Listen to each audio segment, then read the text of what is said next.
오늘 말씀의 제목은 하나님의 뜻대로 근심함이란 제목으로 말씀을 나누겠습니다. 바울은 우리가 본문 읽은 그 앞선 본문에서 무슨 말씀을 했냐면, 이 고린도 성도들이 성도가 되어서 하나님의 성전이 되었음을 밝히고, 그렇기 때문에 하나님을 경외함으로 거룩하게 살아갈 것들을 앞에서 권면했습니다.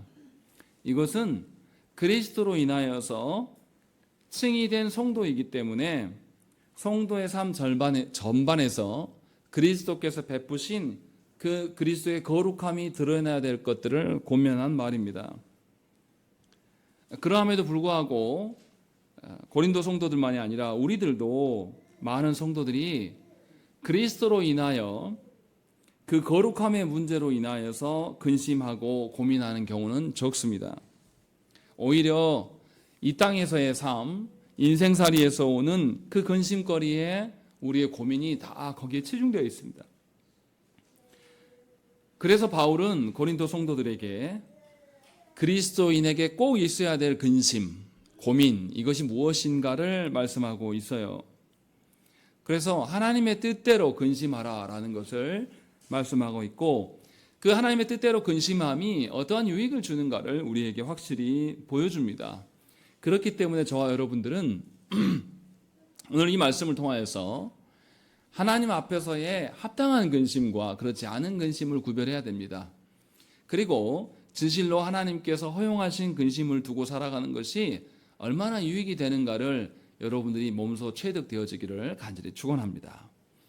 자, 말씀을 보시면 바울이 자신이 어떠했는가를 먼저 말하고, 그 다음에 이것이 고린도 성도들에게 어떻게 적용되고 있는가를 이런 식으로 설명한데, 이것이 섞여 있어서 본문을 이해하기가 약간 어렵습니다.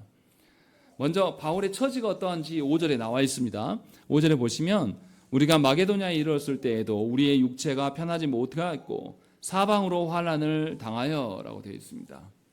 이 마게도냐는 한 지역을 말하는 게, 한 도시를 말하는 것이 아니라 넓은 지역을 말합니다. 지금의 그리스 땅에 있는 곳인데요. 바울이 두 번째 전도 여행을 할 때 마게도냐 지방에서 복음을 전하다가 죽을 고비를 여러 번 넘깁니다. 이 마게도냐는 빌립보가 있고 데살로니가가 있고 베레아가 있는 지역입니다. 그래서 거기에서 복음을 전하다가 핍박으로 인하여서 바울은 그 땅을 피하여서 아테네로 내려가요. 그리고 아테네에서 서쪽으로 가면 이제 우리가 아는 고린도 교회가 있습니다. 이런 식으로 지금 바울이 이정하는 여정 중에서 지금 아테네로 가는 과정 중에서 디도를 만나고 고린도 성도들의 소식을 들었어요. 그래서 본인이 이렇게 환난을 피해오고 있는 것을 지금 설명을 하고 있습니다. 무슨 일이 있었냐면 사도행전 16장에 나오는데요.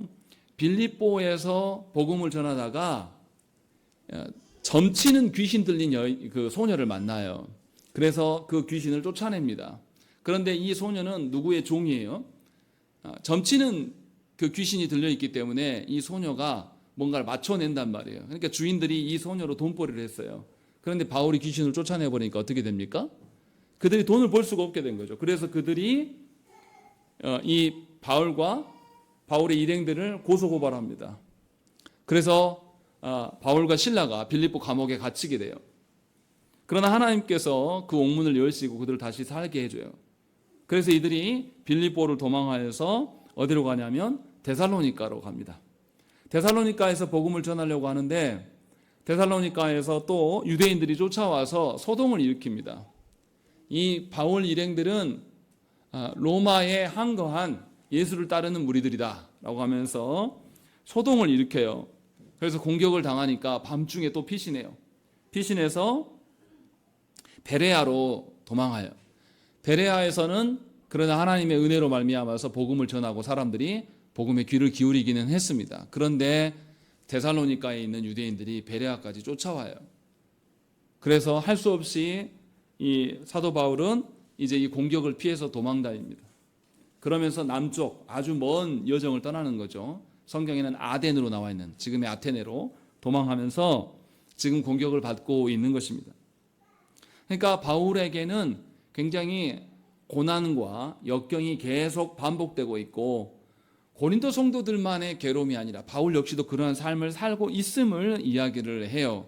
그런데 중요한 건 뭐냐면 바울이 5절에서 무슨 이야기를 하냐면 밖으로는 다툼이요 안으로는 두려움이었노라 라고 말씀하고 있어요. 그러니까 바울의 외부에서 늘 자신을 공격하는 일들이 벌어져 있고 자기의 안에는 두려움이 있다라고 밝히고 있어요. 그런데 바울이 겁먹어서 지금 두려웠다라고 말할까라는 것을 한 부분 생각을 해야 됩니다. 그냥 외부에 공격이 있으니까 두려웠다라고 이야기하면 똑같은 거 아닙니까? 밖에서의 다툼이 있고 내 안에 두려움이 있는 거 똑같은 거잖아요. 근데 바울은 나눠서 이야기를 하고 있거든요. 그러면 뭔가 다른 뉘앙스가 있을 텐데 도대체 그게 뭘까? 라는 것을 우리가 생각을 해봐야 됩니다. 6절에 보면 뭐라고 되어 있냐면 그러나 낙심한 자들을 위로하시는 하나님 이렇게 되어 있습니다. 우리 성경에 낙심한이로 번역이 되어 있기 때문에 5절의 두려움이 외부의 공격으로부터 인한 두려움으로 보여져요. 그런데 원래 헬라어 성경에는 낙심함이라고 보지 않아요. 비천함, 겸손함 이런 뉘앙스의 단어입니다. 그러니까 바울은 지금 외부의 공격으로 인한 것도 있지만 세상의 기준으로 볼 때는 비천함과 낙심한 그런 상황에 있는데 그 사람들을 하나님이 위로하신다라고 지금 말하고 있는 거예요. 그래서 바울이 분명하게 외부로부터의 공격이 있어서 두려웠다라고 말하는 것이 아님을 우리가 유추해 볼 수가 있어요. 8절에 보면 뭐라고 되어 있냐면 8절 읽겠습니다. 시작.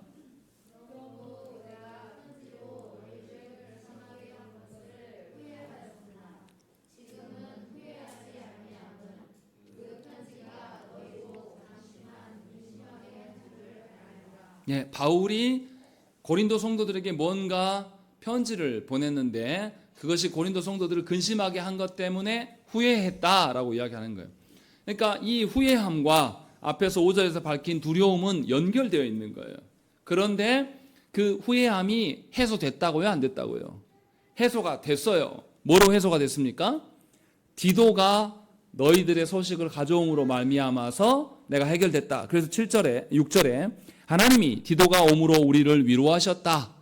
그래서 7절에 뭐라고 하냐면 내가 후회했으나 8절에 내가 근심하게 한 것을 후회했으나 지금은 후회하지 않는다라는 거죠. 왜냐하면 고린도 성도들이 자신의 편지를 받고 근심을 했다고요? 안 했다고요? 근심을 극복하고 뭔가 다른 걸 했다라는 거죠. 그래서 5절에서 말하는 두려움은 외부의 공격으로 인한 두려움이라고 보기가 어려워요. 분명하게 바울은 복음이 이들에게 세워지지 않을 것에 대한 두려움을 말하고 있는 것으로 유추해 볼 수가 있는 겁니다. 복음이 세워지는 것이 바울의 목적이고 고린도 교회 안에 무엇인가 복음에 대한 반응이 있는 것으로 인하여서 위로받았다라는 것을 유추해 보면 분명히 바울은 다른 것을 말하고 있는 거예요. 그런데 바울이 어떻게 다른가라는 것이 2절부터 4절에 분명하게 나와 있습니다. 2절에 보면 뭐라고 되어 있습니까? 우리는 아무에게도 불의를 행하지 않고 아무에게도 해롭게 하지 않고 아무에게도 속여 빼앗은 일이 없다라고 밝히고 있습니다. 이것은 바울 자신을 자랑하려고 말하는 것이 아니에요. 바울이 어떤 누구에게도 불의를 행하거나 해롭게 하거나 그들을 속여서 겁주어서 그들의 것을 강탈한 적이 없다라고 말하고 있어요. 왜 이것을 말할까요? 그 당시에 유행하는 종교성과 내가 지금 말하는 하나님에 대해서는 다른 거다를 설명하려고 하는 거예요. 그 당시에 종교관이 어떤 거냐면 그 당시에 종교인들이 어리석은 자들을 향해서 무엇인가를 불의한 것을 제시하고 그들을 또 해롭게 했어요. 어떤 해롭게 한 거냐? 그들을 속여서 그들의 재산을 약탈하는 일로 행하고 있었다라고 말하는 거예요. 그래서 세상의 거짓된 종교관은 어떻습니까? 우리에게 겁을 줘요. 너 지옥 가면 어떻게 할 거냐? 너 이 땅에서 지금 살아봤자 몇 년밖에 못 살아. 지옥 갈 거야. 그러면서 두려움을 심어주고 그러니 천국을 위하여서 지금 너의 재산을 다 바쳐라. 이 논리로 인하여서 사람들을 속이고 또 심지어 죽은 너희 조상들을 위하여서 조상들이 있으니 조상신들이 네 어깨에 올라타고 있으니 힘드니까 조상님들을 좋은 곳으로 보내기 위해서 제사를 드려라 라는 거, 이거 어디서 많이 들어보지 않았습니까? 이런 방식으로 종교성을 강조했습니다. 실제로 유대인들의 지도자였던 사두개인이나 바리새인들이 뭘 했냐면 이런 방식으로 유대인들을 현혹시켰습니다. 그래서 자신의 자리를 입지를 굳히고 백성들에게 많은 것들을 빼앗는, 약탈하는 일에 몰두했었다는 것입니다. 그래서 바울은 분명하게 이런 거짓된 종교관과 내가 말하는 것은 다른 거다라는 것을 분명하게 밝히고 있어요. 사람들이 왜 이것에 반응합니까? 이상하게도 이 어리석은 논리에 반응하는 이유는 것은 누구를 위하기 때문에 반응합니까? 자기 자신을 위하기 때문에 반응하는 거예요.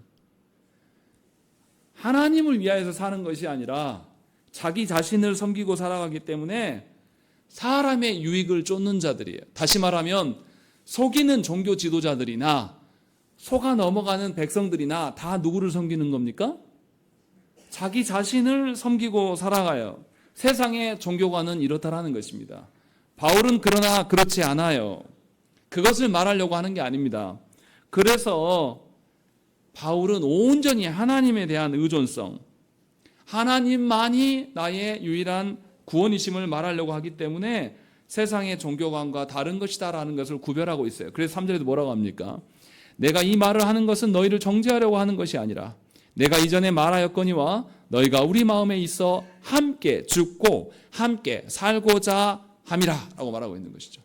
바울이 말하는 함께 죽고 함께 사는 것은 누구를 말하는 것입니까?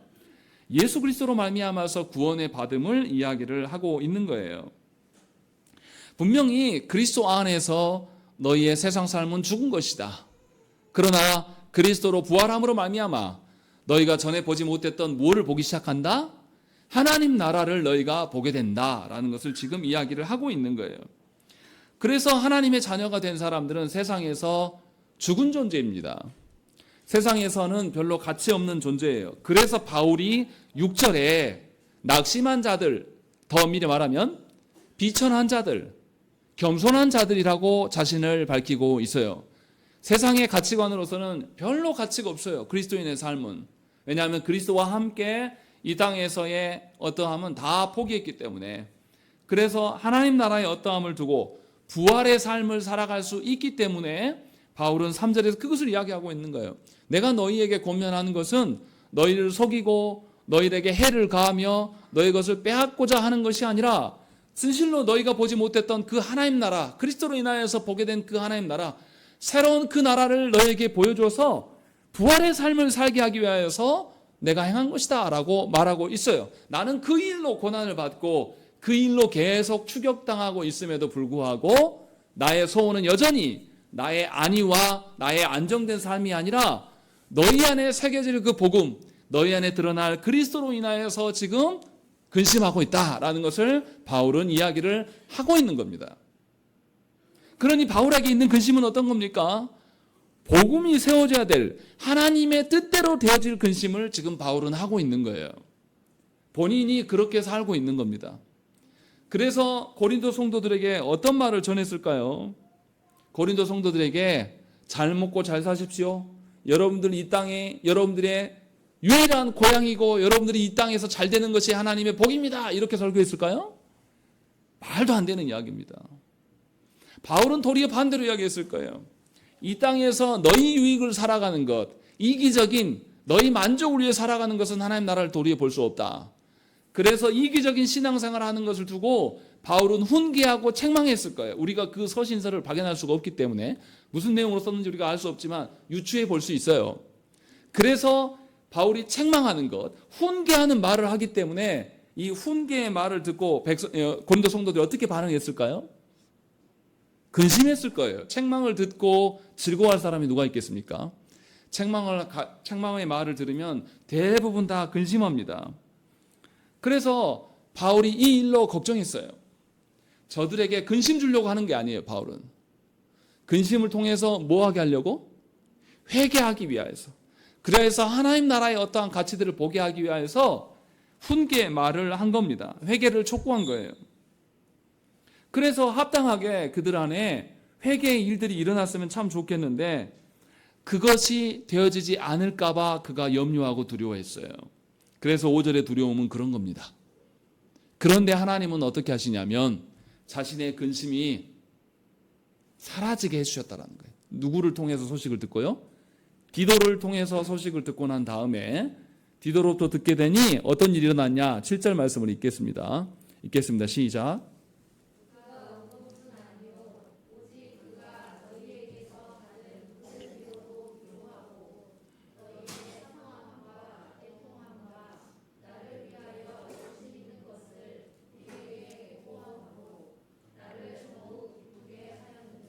예. 바울이 고린도 교회를 세우고 다른 것으로 전도하러 가면서 사역자 디도를 그곳에 보냈어요. 그런데 고린도 성도들이 바울의 회개 촉구에 훈계에 듣기 어려운 말씀을 듣고도 그들이 회개하였고, 그래서 바울이 보낸 말씀의 사역자 디도를 보면서 존중했어요. 그것을 바울이 뭐라고 하냐면 위로라고 밝히고 있습니다. 고린도 성도들이 디도를 환대하고 디도의 말씀을 존중함으로 무슨 일이 일어났냐? 너희의 사모함과 애통함. 이 애통함은 어떤 애통이 있습니까? 바울의 편지로 인하여서 하나님 앞에서 자신의 죄악들을 보게 되어서 그 죄로 인하여한 슬픔, 괴로움, 이것이 너희 안에 드러났다는 소식, 이 소식으로 인하여서 나에게 큰 위로가 됐다라고 지금 바울은 말하고 있는 거예요. 그러니 바울이 지금 무슨 말을 하는 겁니까? 자신이 하나님의 뜻대로 되어진 근심을 갖고 있었는데, 그 두려움을 갖고 있었는데 그 근심과 두려움을 누가 해결하셨다? 하나님이 해결하시고 있었다라는 것을 지금 말하고 있어요. 그러면서 그들에게 하나님이 친히 채우시니 너에게 당연히 있어야 될 근심을 해야 되는 것이 너무나 합당하다, 요 이야기를 하고 있는 겁니다. 빌립보에서, 데살로니가에서, 또 베레아에서 환난과 죽음 때문에, 그것 때문에 자신이 괴로운 것이 아니라 그곳에서, 떠나온 그곳에도 복음이 있어야 될 것이고, 또 향해 가고 있는 고린도 성도들에게도 그것이 있어야 될 것들을 지금 요청하고 있는 거예요. 그런데 하나님은 그 모든 것을 하나님이 친히 행하시고 이루심으로 자신을 위로하고 있음을 밝히고 있는 거예요. 그래서 비천한 자들이 복된 것입니다. 비천한 자들의 하나님께서 귀 기울여 주신 거예요. 무슨 말이냐면 출애굽기 말씀 보면 중요한 말씀이 있습니다. 출애굽기 22장 21절부터 23절의 말씀 보시면, 너는 이방 나그네를 압제하지 말며 그들을 학대하지 말라. 너희도 애굽 땅에서 나그네였음이라. 너는 과부나 고아를 해롭게 하지 말라.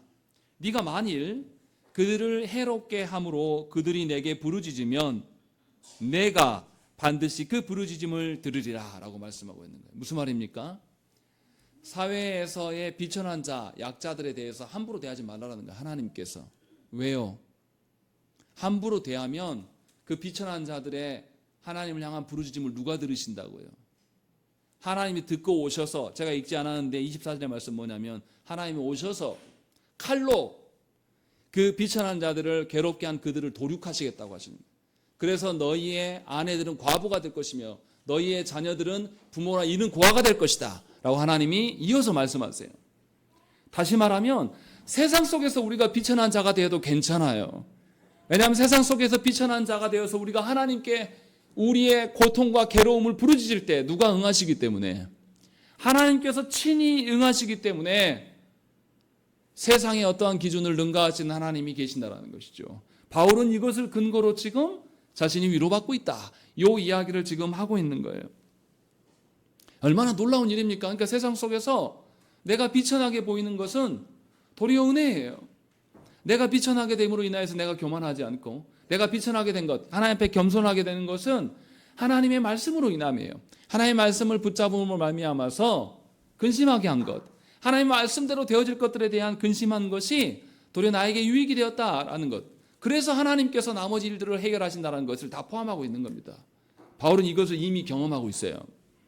그렇게 죽을 고비를 넘겼음에도 불구하고 복음을 포기하지 않은 자, 그의 진정 근심이 무엇인지를 밝히고, 이제 이 근심이 누구에게도 있기를 원하겠습니까? 고린도 성도들에게도 있기를 원하고 있는 것이 후반부의 말씀이에요. 그래서 9절에 뭐라고 합니까? 9절 말씀 읽겠습니다. 시작.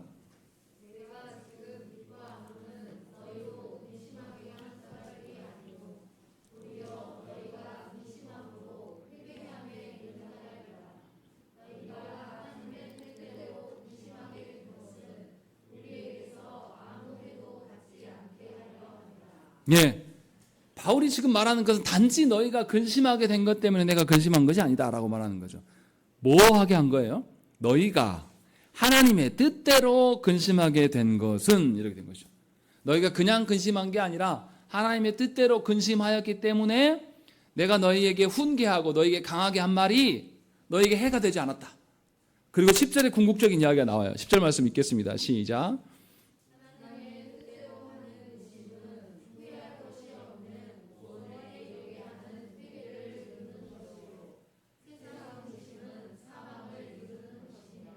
예, 분명하게 무슨 이야기 하냐면 하나님의 뜻대로 하는 근심과 세상 근심은 다른 거다라는 것을 분명하게 구별하면서 하나님의 뜻대로 하는 근심이 있을 때에야 비로소 너희가 회개하게 되고 구원에 이르러 가는 것이다 라고 밝히고 있는 거예요. 그러니 모든 구원받은 자에게는 하나님의 말씀대 하나님의 뜻대로 되어짐에 대한 근심이 있어야 된다라고 분명하게 밝히고 있어요.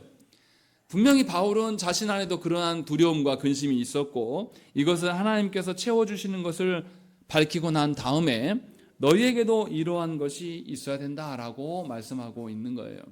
이 말은 굉장히 어려운 말입니다. 듣기는 굉장히 쉬워 보일 수 있어요. 생각을 해보십시오. 교회의 지도자가 하나님의 말씀을 따라 살기로 성도들을 책망하는 것이 쉬운 일입니까? 특히나 조국교회 환경에서 목회자인 제가 여러분들을 책망하면 잘 안 들어요. 책망하면 어떻게 됩니까? 교회를 떠납니다. 실제로 우리 교회에서도 그렇게 떠난 자들도 있죠. 또 혈연관계가 되면 제가 무엇인가를 책망하면 듣습니까? 안 들어요. 그 관계가 훨씬 중요하거든요. 목사인 저도 말씀을 따라서 성도를 책망해야 될 의무가 있어요. 그런데 그 책망하게 되면 성도들이 그 책망의 말을 듣고 회개하면 참 좋겠는데 도리어 그것으로 상처를 받고 그것으로 시험에 빠져서 넘어지는 경우가 생겨요. 그러면 이 영혼을 담당하는 자의 마음이 어떻겠습니까? 괴롭습니다. 두려워요. 하나님, 제가 복음만을 전해야 되는데 저의 어리석은 판단으로 책망함이 저 영혼을 해한 것은 아닙니까? 라고 하면서 두려울 수밖에 없습니다. 괴로울 수밖에 없어요. 바울은 이것을 지금 이야기를 한 것이고 이것이 너무 힘든 일이다. 그래서 8절에서는 후회를 했었다라고 말하는 거예요. 그런데 그 후회를 하나님께서 어떻게 한 거죠? 하나님의 뜻대로 바꿔놓으신 거예요. 바울은 이것을 이야기를 하고 있는 겁니다. 그러니 우리가 할 것을 우리가 마음대로 정해놓고 우리가 기대하는 대로 되는 것이 아니라 바울은 이 책망의 말, 훈계의 말을 함으로 인하여서 성도들이 상처받을 것을 감안하지만 마땅히 목회자로서 해야 될 일들을 한다고 말하고 있는 거예요. 그리고 나머지는 누구한테 맡기는 것입니까? 하나님께 맡기고 있어요. 성도들이 보기에는 바울이 고린도서 교회 성도들 중에서 바울이 반대하는 파가 있었어요. 반대하는 사람들이 반기를 들고 또 분란을 일으키면 어떻게 될까? 이 두려움이 왜 없겠습니까? 있죠. 그러나 바울은 분명하게 하나님의 뜻대로 되어지는 근심이 있었고 이것을 응답하시는 하나님이 역사하셨다라는 것을 밝히고 있어요. 그리고 너희들에게도 이것을 권면하고 있다는 것입니다.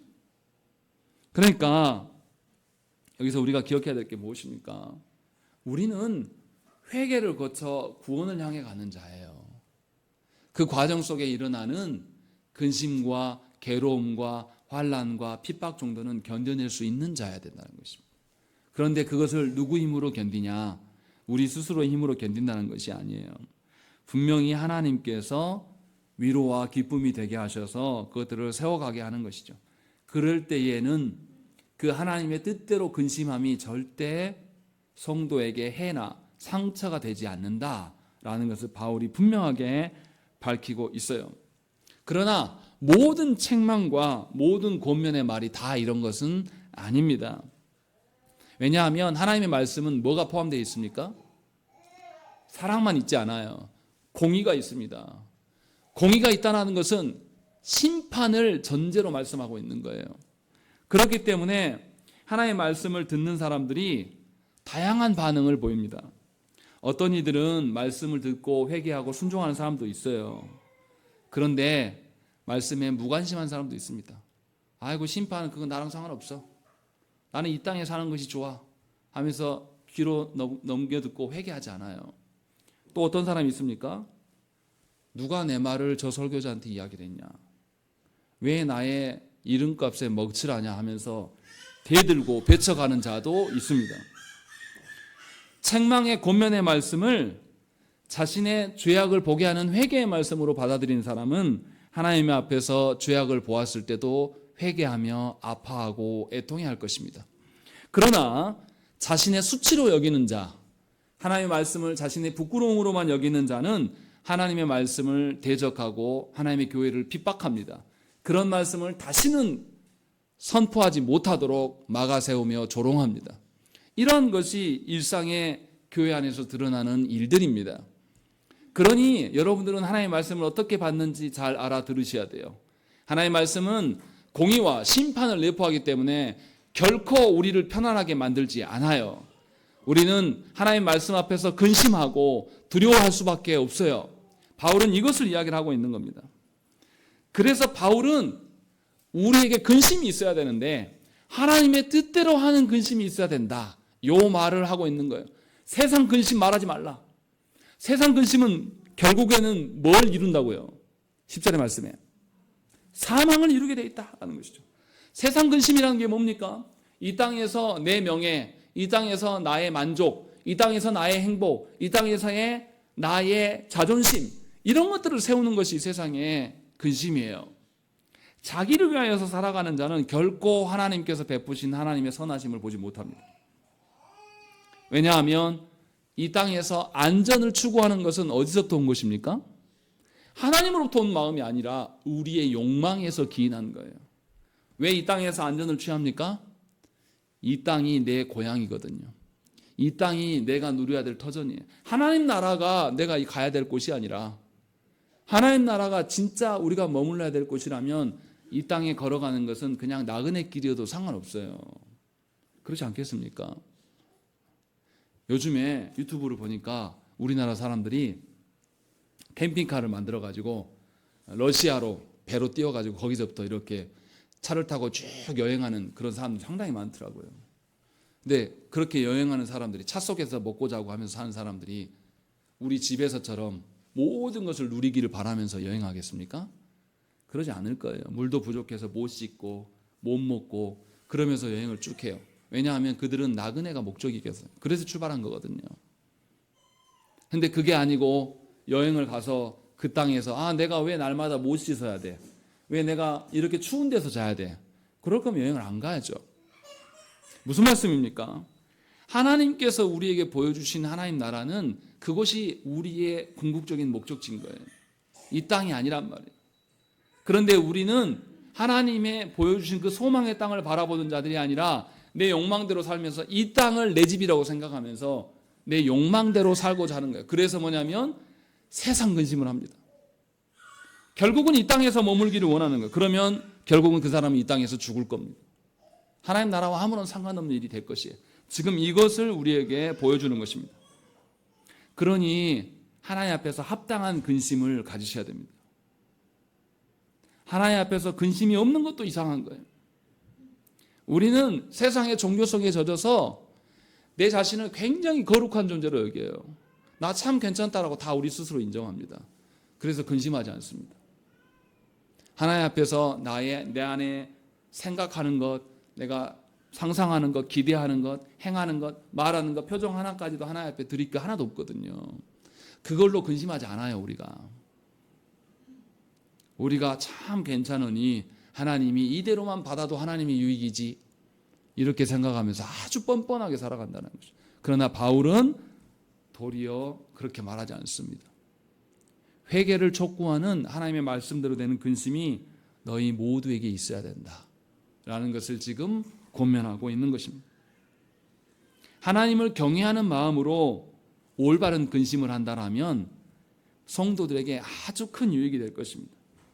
그러나 세상적 근심에 빠져서 하나님의 뜻에 저항하면서 몸부림치는 삶을 살아간다라면 그는 반드시 사망에 이를 것입니다. 하나님과 무관한 채로 살아가는 거예요. 그렇기 때문에 교회에 속한 저와 여러분들에게 인생 가운데서 하나님 앞에서 말씀의 뜻대로 되어지는 합당한 근심이 있기를 하나님께 구해야 되는 것입니다. 바울은 지금 이것을 이야기를 하고 있는 거예요. 그리고 이러한 근심이 사람 간의 갈등이 되면 안 돼요. 하나님 말씀대로 되어지는 근심은 인생살이에서 발생하는 갈등이 아닙니다. 이러한 근심은 죄에 대한 갈등이에요.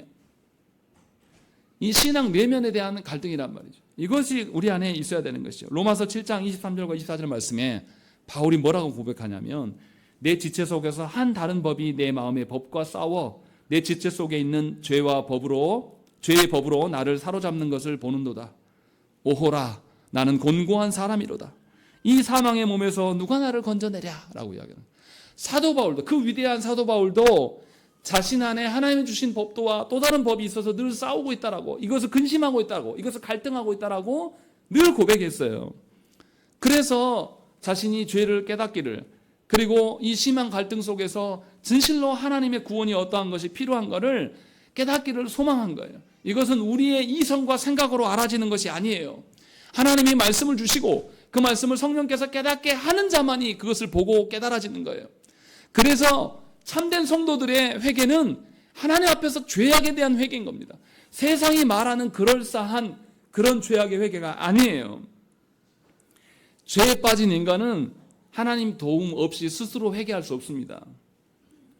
스스로 깨닫는 자가 우리는 아니에요. 신앙이 연약한 자, 죄 가운데 있는 자는요, 어떤 회개하겠습니까? 자신이 인정한 회개만 해요. 모든 죄에 대해서 하나님 앞에서의 회개를 하는 게 아니라 자신이 죄로 인정한 것만 회개한다니까요. 목양을 해보면 그 사람의 죄악이 무엇인지 여지여리 밝혀내주면 그것을 굉장히 기분 나빠합니다. 그거 너무 당연한 범죄인 거 다 드러났는데 인정하지 않아요. 그럼 무슨 일이 생기겠습니까? 죄를 밝혀준 사람하고 이제 싸웁니다. 그 목회자를 어떻게 해서든지 헐뜯어서 인신공격을 해서 그 목회자가 밝혀낸 죄가 거짓임을 드러내고 싶어 해요. 그래서 우리는 어떤 회개를 하냐면 하나님이 우리의 죄악을 밝히 드러내 보여줘도 우리는 회개하지 않는 사람들이에요. 내가 인정해야지만 회개하는 그런 악한 자들입니다. 바울은 그래서 하나님의 뜻대로 하는 근심을 하라는 거예요. 그렇지 아니하면 우리는 하나님 앞에 회개할 것들이 엄청 많은데 그것을 회개할지 모릅니다. 우리 다 회개한다고 말은 해요, 앞에서. 그런데 목사인 제가 여러분들을 더 깊게 파고 들어가면서 또는 하나님께서 말씀을 통해서 여러분들을 깨닫게 하면서 여러분들의 하나하나의 죄악까지 파고들면 여러분들 견뎌내지 못합니다. 이것을 인정할 줄 몰라요. 그래서 바울이 지금 이 이야기를 하고 있는 겁니다. 분명하게 우리 스스로 뭔가 행할 수 있다 생각하는 것, 우리 스스로 뭔가 할 수 있다는 모든 그 생각에서 벗어나야 돼요. 하나님께서 우리의 죄악을 보여주시고 그 죄악을 우리가 인정하고 수용했을 때만 우리는 하나님 앞에 회개할 수가 있는 것입니다. 그러니 하나님께서 말씀으로 인한 근심을 주시는 것은 참으로 복된 일이에요. 우리가 보지 못하고 우리가 인정하지 못하는, 우리가 수용할 줄 모르는 그 죄악까지도 하나님께서 회개케 하셔서 우리 안에 모든 죄악을 하나님은 다 뽑아내시는 것이죠. 그래서 오염된 세상에 살지 않도록, 오염된 세상의 질서가 아니라 하나님 나라의 질서로 살 수 있도록 우리를 인도하신다는 것입니다. 로마서 8장 26절의 말씀에 뭐가 같냐면 이와 같이 성령도 우리의 연약함을 도우시나니 우리는 마땅히 기도할 바를 알지 못하나 오직 성령이 말할 수 없는 탄식으로 우리를 위하여 친히 간구하시느니라, 이렇게 말씀하고 있어요. 우리는 기도할 줄도 몰라요. 그래서 성령께서 우리를 위하여서 애통해 하시면서 탄식하시면서 우리의 기도할 바를 제시하시며 인도하신다라는 거예요. 바울은 이것을 이미 고백하고 있는 것입니다. 우리가 거듭났다고 해서 우리가 하나님 앞에 온전한 자이며 우리가 거듭났다고 해서 스스로 기도할 수 있는 자이며 기도의 자리를 스스로 찾아가는 자가 아니며 그런데 우리는 아주 교만한 채로 기도하지 않는단 말이에요. 기도할 수 있는 기회가 너무나 많이 널려 있는데도 하나님께 아뢰일 줄을 몰라요. 이것에 대해서 바울이 지금 우리를 지적하고 있는 것입니다. 그러니 우리 안에 극심한 근심이 있고 하나님의 말씀으로 인하여서 나의 죄악을 극심하게 발견하고 그것으로 인하여서 괴로워하는 것은 참으로 복된 일이에요. 내 의지가 아니라 하나님께서 나를 그것으로 몰아가시는 것이죠. 이런 일들이 있는 자는 변화를 경험합니다. 그래서 그 고린도 성도들의 변화가 무엇인지 11절에 드러나 있어요. 우리 한번 읽겠습니다. 11절 말씀 시작.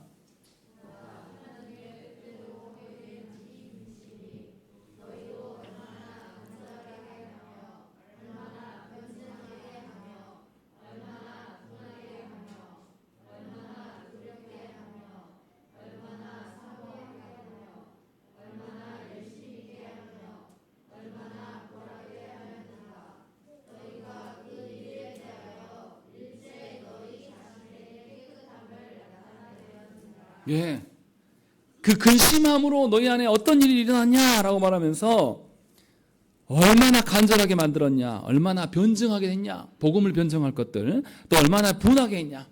복음 앞에 죄를 보지 못하고 살았던 나를 보면서 얼마나 두렵게 했느냐, 하나님의 심판의 두려움, 또 얼마나 사모하게 했냐, 하나님께서 약속하신 하나님 나라에 대한 사모함, 얼마나 열심히 있게 하였고 얼마나 벌하게 했는가.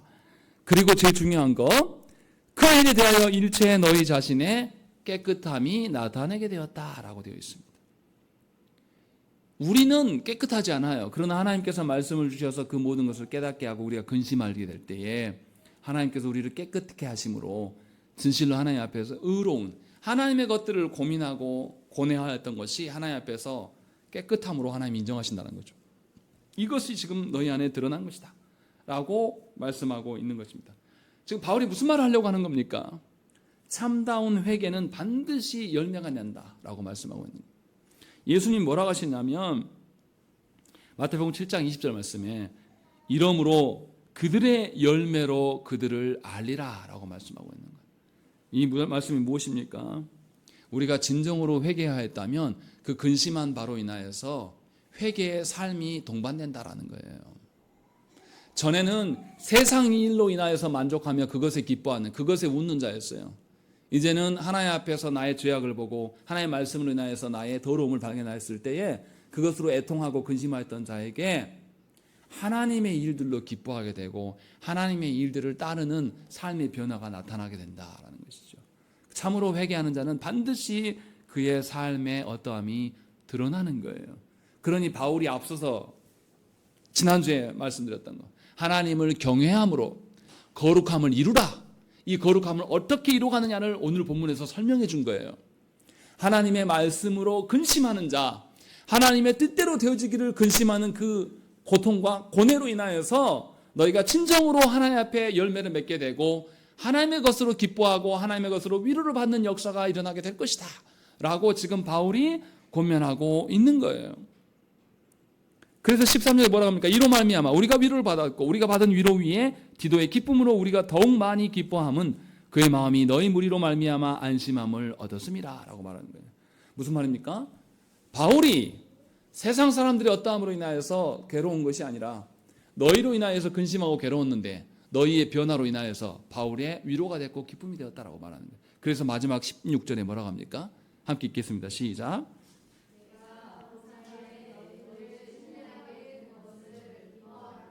예, 바울이 이제 고린도 성도를 어떻게 신뢰한다고요? 어떻게 신뢰한다고요? 범사에 너희를 신뢰하게 된 것을 기뻐한다. 왜요?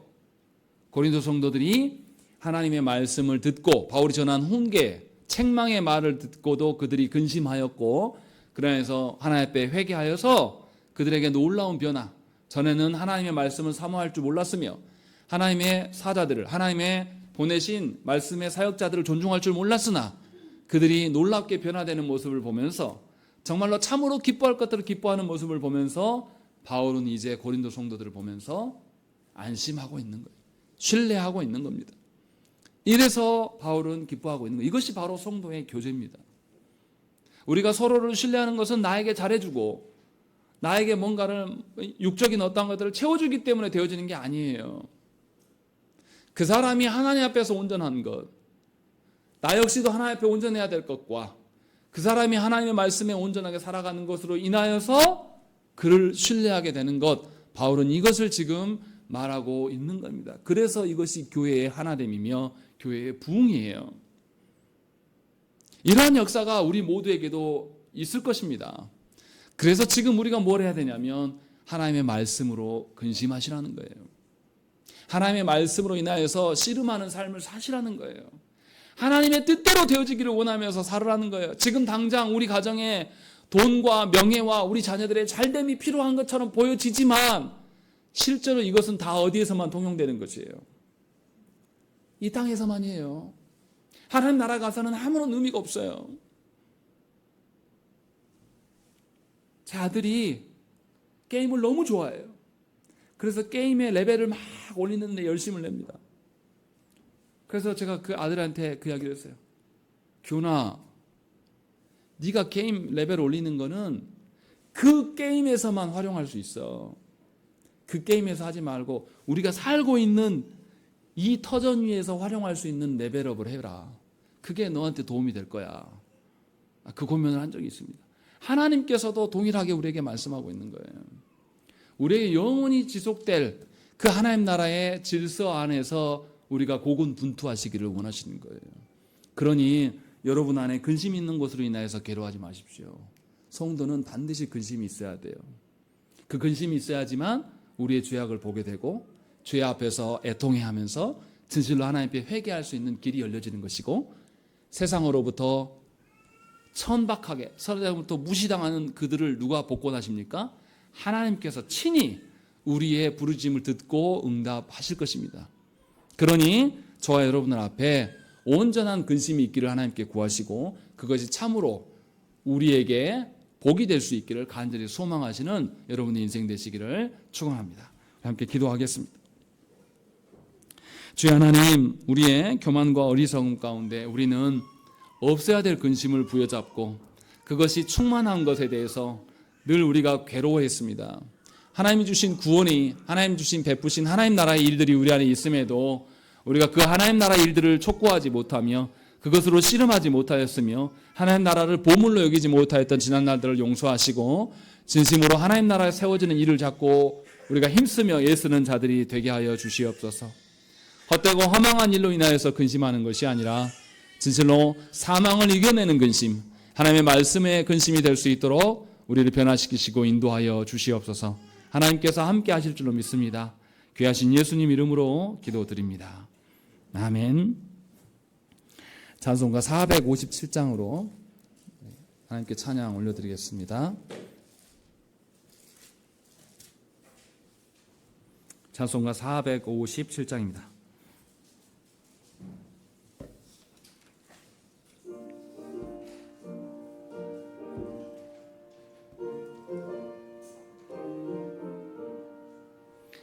겟세마네 동산에 주를 생각할 때에 근심이나 걱정을 외면할 수 있을까? 나를 항상 버리고 주를 따라가리라.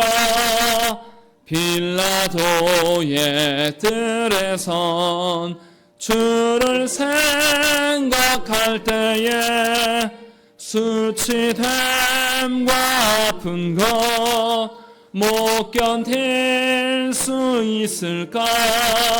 길이 참고 묵묵히 주를 따라가리라. 갈보리 산 올라간 주를 생각할 때에 나의 받는 괴로움을 비교할 수 없으리. 십자가를 지고서 주를